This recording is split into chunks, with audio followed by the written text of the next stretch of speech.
Hello everybody and welcome back. As always, I am Mateo311 and this is your channel for everything VR related. Today, we're jumping back into the action-adventure title Arken Age on the PlayStation VR 2. Now I know I said I was going to be doing a full review of this game for its release date, but unfortunately I just did not get around to completing it yet because it's actually a fairly lengthy game at 15 to 20 hours.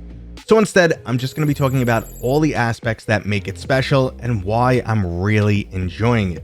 Now, if you haven't seen my previous coverage, Arken Age is currently available on Steam VR and the PlayStation VR 2 for $39.99. Based on what I saw in the previews, I went into this title with low expectations, and I came out the other side extremely impressed. So I'm going to spend about 30 to 60 seconds on each element of this game that makes it special, and I'm going to order it from things that are cool to things that are absolutely awesome. So let's start things off with the overall amount of gameplay. It's quite common for VR titles to be rather short, but Arken Age delivers 15 plus hours of story-driven content, and it never ends up feeling artificially padded. The game rewards you if you take time to explore and collect resources, but it's still fairly meaty even if you're beelining straight through the game as fast as possible. Now, the overall length is meaningless if the game itself isn't good, and I'm happy to report that it holds up throughout, but we'll get back to that later. Now, another aspect that caught me by surprise right off the bat was the level of customization in this game.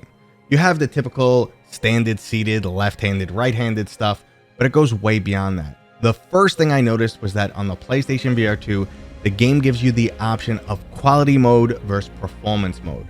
So this is for the people who want the breathtaking visuals and don't mind reprojection, or for those who can't stand reprojection, want to run at native 90 frames per second.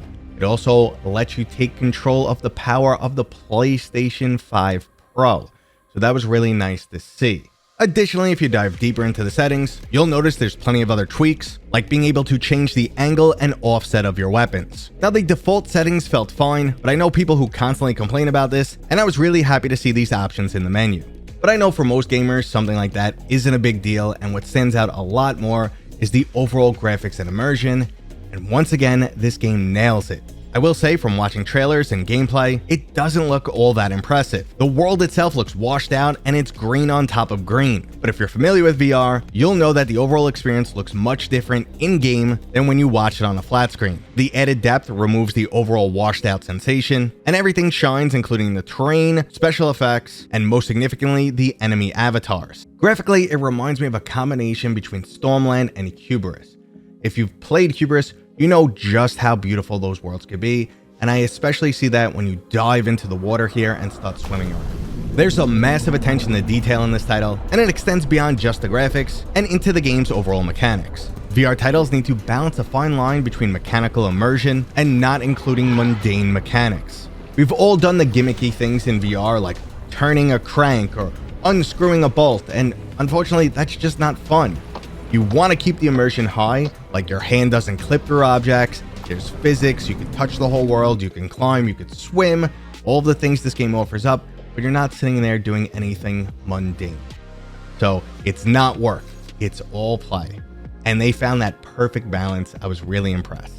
There's an excellent climbing system that not only feels great, but is also initiated by these really cool hooks that you trigger by flicking your wrists. I have to admit, I was a little confused at how this works at first, and I was swinging my arms around, but once you realize you're just flicking the wrist up, it feels amazing. You could also actively switch between a more arcadey reload system where you just put your gun over your shoulder, or if you're a sucker for maximum immersion, you could pull out one of the energy magazines and slap it right into your gun to reload.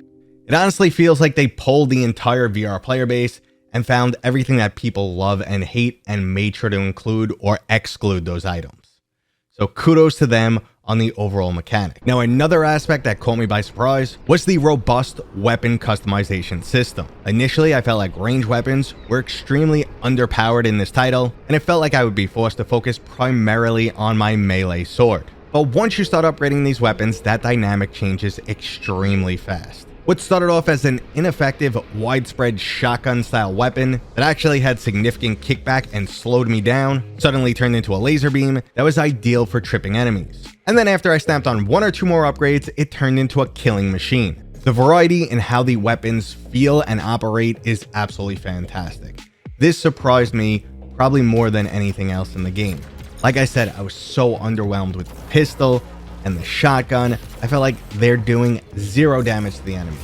but once you get those upgrades on, they completely change. They could be the best weapon in your arsenal, or an ideal weapon for a specific situation like sniping, or just getting rid of an enemy as fast as possible when they get in close, etc, etc. But the weapons wouldn't matter if the combat wasn't good, and this is another aspect of the title that definitely surprised me. The majority of enemies you face off against will look rather similar, but how they engage you in combat varies drastically. They might seek cover and try to pin you down with suppressing fire, randomly start launching grenades at you, or turn themselves into a kamikaze backflipping bomb, and they can even summon the elements to constrain you or help amplify their own abilities. So honestly, you really never know what to expect from the enemy, and they'll constantly surprise you.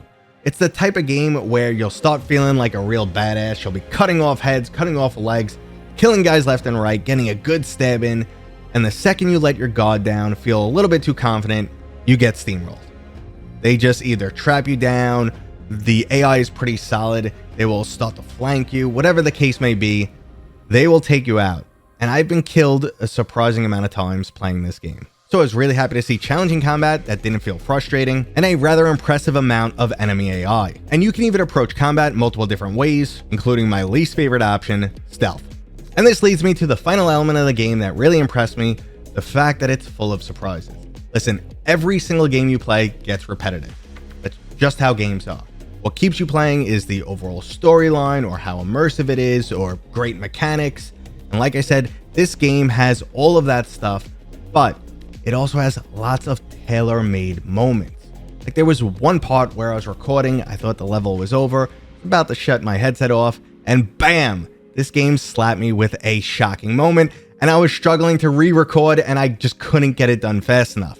There's a lot of that. You feel like you're gonna go into an area, you know what to expect going in, there's gonna be a couple fights, maybe some things you have to find that are hidden, a little scavenger hunt, a little puzzle, whatever the case may be.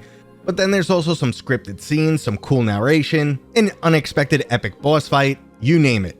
Now I know I spent the last 5+ minutes singing this game's praises, and you're probably thinking, wow, this is the best VR game ever made. And I will say pump the brakes there. It's a great game. It definitely impressed me. Like I said, I went in with low expectations and I came out truly impressed. It offers up a lot. No game is for everyone.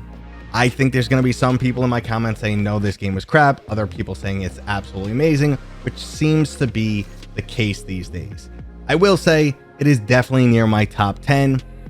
I'd have to think about it a little bit more and of course complete it because I'm not there quite yet, but very solid game. I was impressed. Now, if you have any additional questions, let me know what they are down in the comments. If you enjoyed this video, go ahead and give it a thumbs up. And if you're new here, please consider subscribing.